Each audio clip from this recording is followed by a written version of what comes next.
Rotterdam named Gloria Hole. He had lost his right leg in an unfortunate industrial accident while preaching the good word to some savages by, blowing them up with a cannon, which backfired. Puritanical and self-righteous, he had orders to return civility and productivity to the colony. Within weeks, he had banned drinking, smoking, fornicating with Indians, Texas Hold'em, missing church, anal beads, laughter, and imposed strict fines for male camel toe and whistling in public. It wasn't well received. The city was burned to the ground.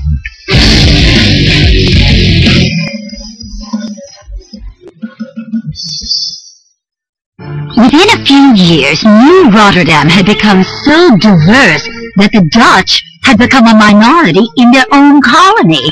Then, just like today, nobody paid attention to the Dutch and only passed through to get stoned or screw a hooker while pretending that they were going there to look at the depressing paintings and smelly stagnant waterways and wooden shoes. Diversity was troubling, and with diversity comes chaos, as we know to our peril today.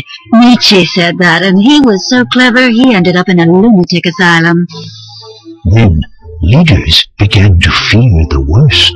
They were totally petrified of the Jews showing up. Taxes were reduced so everyone could afford their own firearm, and a pattern for the country was now set in stone. Ignorant, scared xenophobes armed to the teeth trying to protect their borders. It's always been a great nation. What? I'm not racist.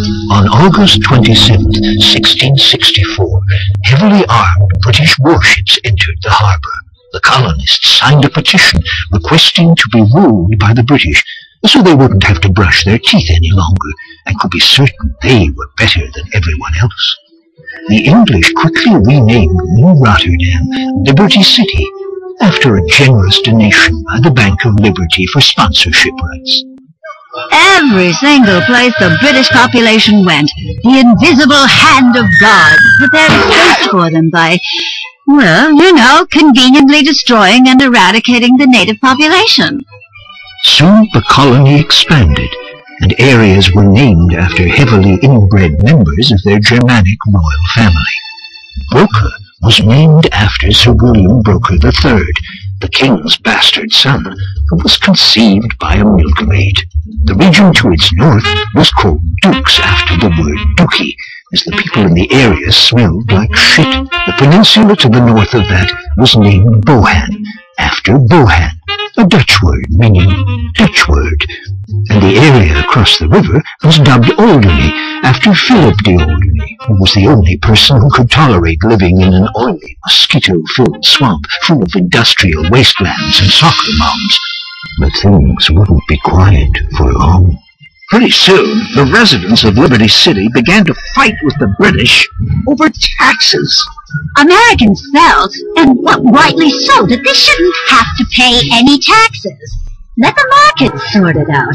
Poor people will die, rich people will win. Welcome to progress. So began the American Revolution.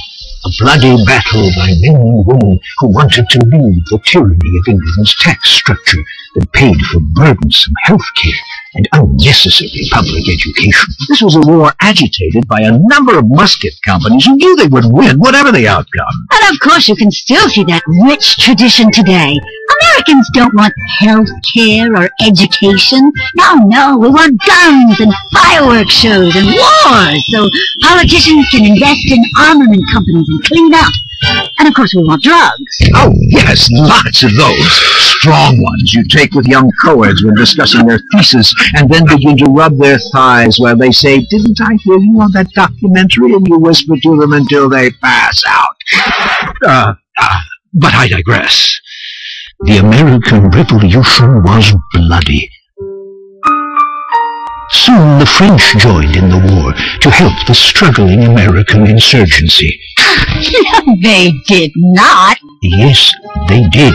They joined in by sending a big statue, which won us the war when the British all died laughing at a giant Martian transvestite eating an ice cream cone. Whatever! We saved their asses in WW2. Get me some freedom fries!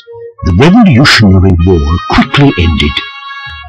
residents pulled down the statue of King George and melted it into gold chains, gold teeth, and golden toilet seats.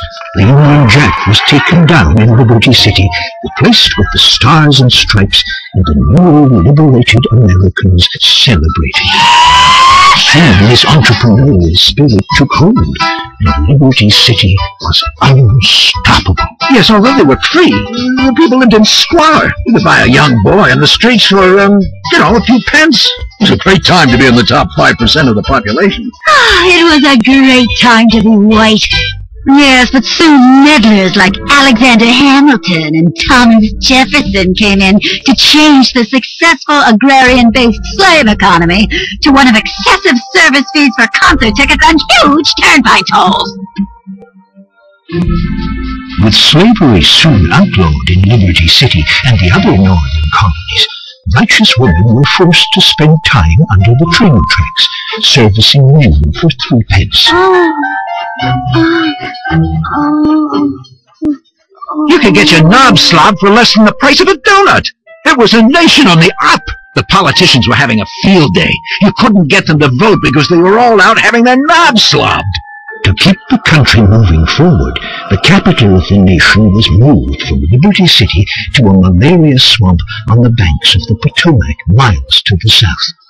Thankfully, the politicians moved out of Liberty City, and the stage was set for organized crime and mobs to really make a difference. The city soon became, a microcosm of all the contrasting elements of modern life.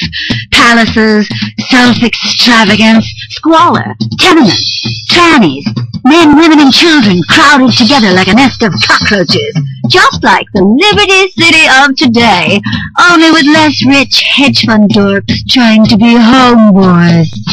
With tensions rising and a civil war on the horizon, Frederico Fitzpatrick planned to head off and teach the South a lesson, but before doing so, continued his great project to bring calm and civilization to all.